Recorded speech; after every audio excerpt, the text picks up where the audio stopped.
Shalom, hari ini kita akan mendengarkan renungan singkat dari kitab Titus, dan saya akan membahas dari Titus pasal 2. Di dalam kitab Titus pasal 2, Rasul Paulus memberi nasihat kepada Titus, gembala sidang yang masih muda di Pulau Kreta, supaya Titus menasihati jemaat untuk mempunyai cara hidup yang benar sesuai dengan ajaran yang sehat.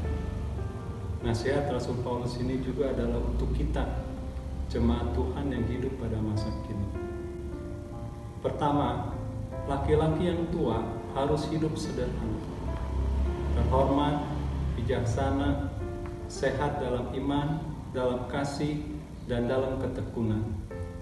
Maksud dari nasihat ini adalah supaya laki-laki yang tua mempunyai kualitas rohani yang baik dan dapat menjadi teladan bagi semua anggota jemaat, khususnya bagi laki-laki yang masih muda.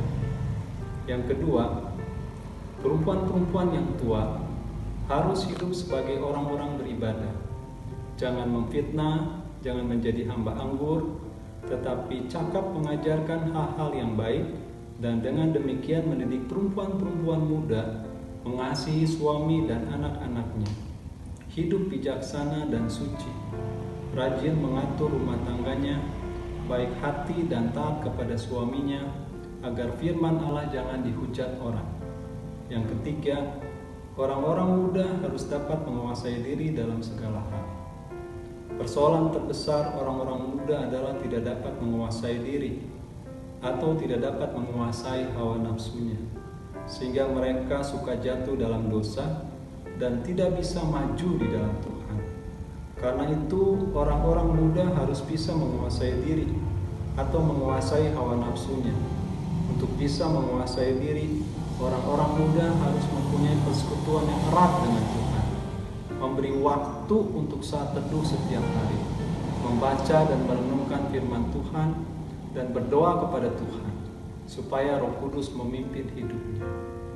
Titus sebagai gembala jemaat dan juga pendeta-pendeta yang menjadi gembala jemaat sekarang ini harus menjadi teladan bagi orang-orang muda dalam berbuat yang baik dan dalam penguasaan diri, supaya orang-orang muda mempunyai panutan dan mencontoh para gembalanya. Yang keempat, hamba-hamba atau para pekerja harus taat kepada tuannya dalam segala hal dan berkenan kepada mereka. Jangan membantah, jangan curang, tetapi hendaklah selalu tulus dan setia, supaya dengan demikian tuannya itu dalam segala hal memuliakan Allah Juru Selamat kita.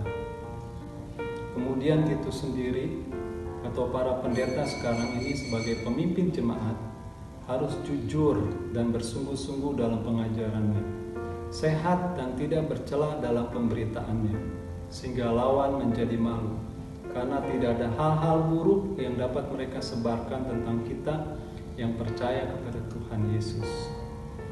Dasar atau alasan kita harus mempunyai cara hidup yang benar adalah karena Tuhan sudah menyelamatkan kita di dalam Yesus Kristus. Di dalam keselamatan itu Tuhan mendidik kita supaya kita meninggalkan kefasikan dan keinginan-keinginan duniawi, dan supaya kita hidup bijaksana, adil dan beribadah di dalam dunia sekarang ini, dengan menantikan penggenapan pengharapan kita yang penuh bahagia dan penyataan kemuliaan Allah yang Maha Besar dan Juru Selamat kita Yesus Kristus, yang telah menyerahkan dirinya bagi kita untuk membebaskan kita dari segala kejahatan dan untuk menguduskan bagi dirinya suatu umat kepunyaannya sendiri yang rajin berbuat baik. Kita diselamatkan oleh Tuhan supaya kita hidup benar dan memuliakan Tuhan. Puji Tuhan, Tuhan Yesus memberkati.